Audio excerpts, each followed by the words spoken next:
อันปอพระลาสีการแก่รำมานาผู้เทา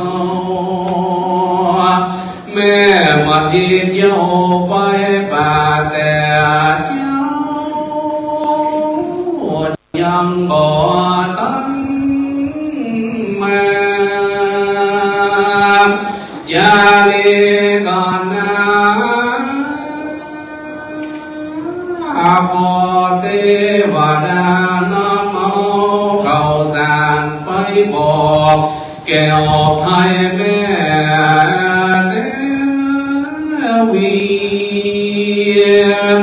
การแม่มาเทียยังว่าลูกเต่าแม่ออกยาวจุงเลี้ยมาเลี้ยวแสนโศกาเจ็บแสนไม่ร้องลำให้โวยโวยปูดงดอยแม่นาเมียวหาดรวยเหมือนดังจากมางามเสียผู้แดงดวงขอนิมนต์ลูกศิษย์พาต้นสะปนต้นเลิศแล้วคืนนั่งธรรมะเกี่ยวนิมนต์เตสา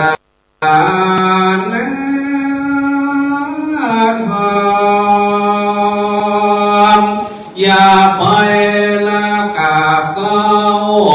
และนอกาบปา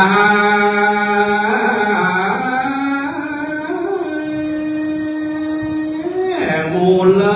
ศรัทธาผู้ข้าตั้งหลายต่างก็เคยฟังตั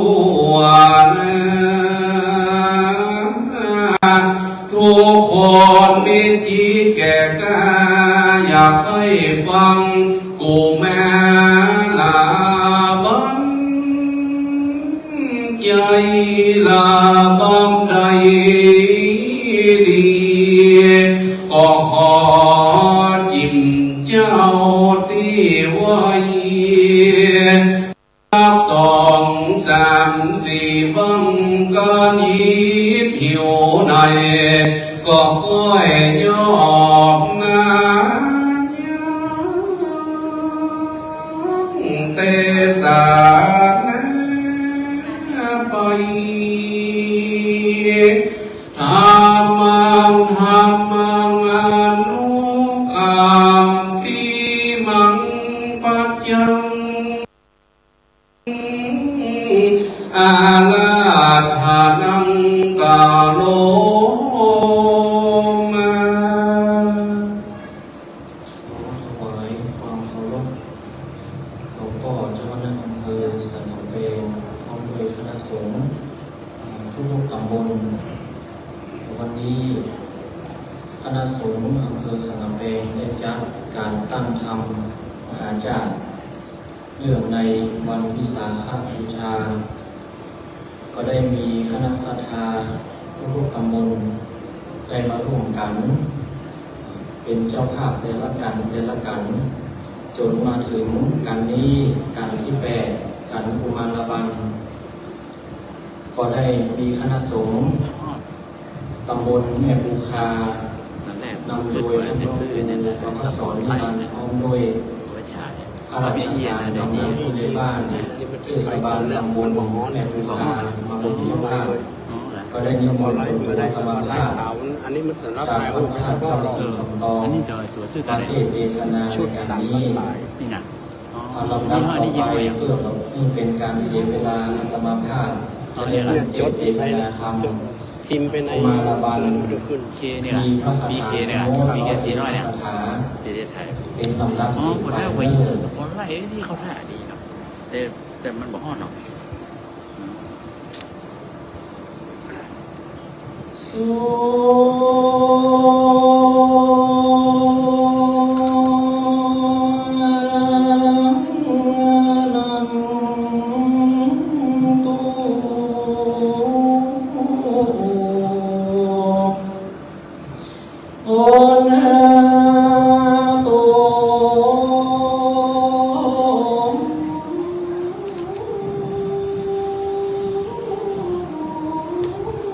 ังละ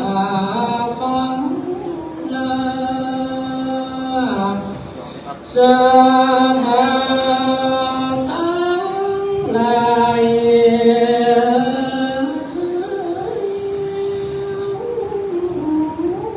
ตั้งยิ่งใจหลวงหลายใหญ่น้อยปีปา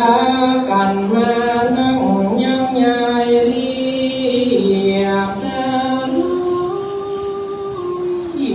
ก้อยฟังเนื่องในวันนั้นสาธาต่างได้มาฟังธรรมกูลัง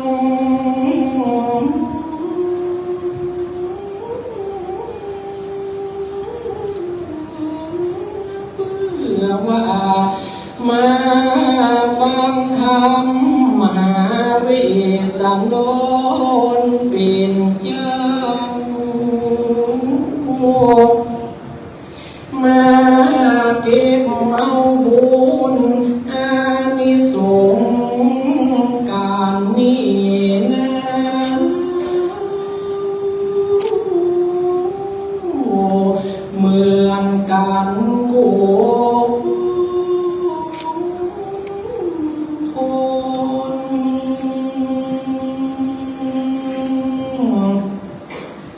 มาฟังธรรมกันนี้ก้อยตั้งจิตโย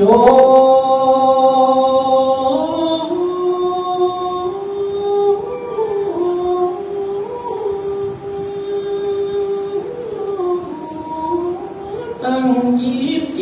ตยำนงไฟห้อยหาดาสักหาคนใดกันว่าใครล้ำเลียบกอดจุงก้อยน้องฟังไป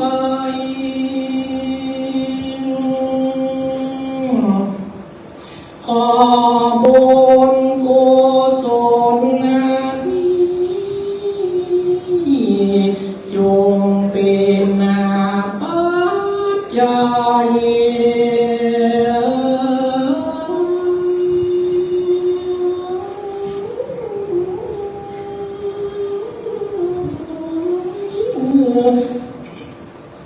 สถายิ่งใจ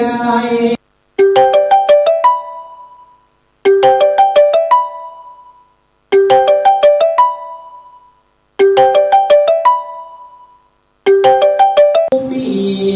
นั้นจงมีความสุขใจ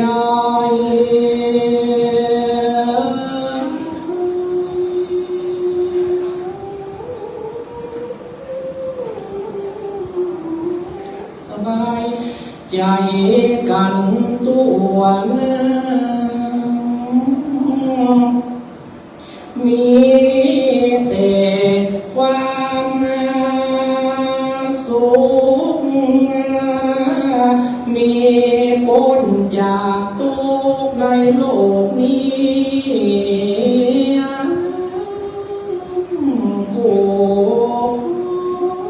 คนก็มีเล่ห์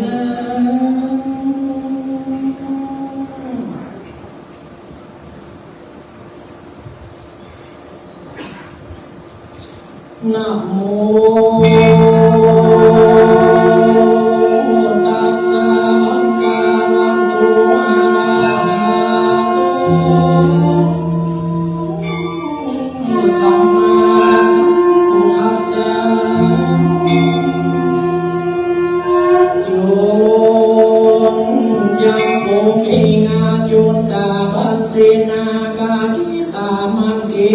กันตวา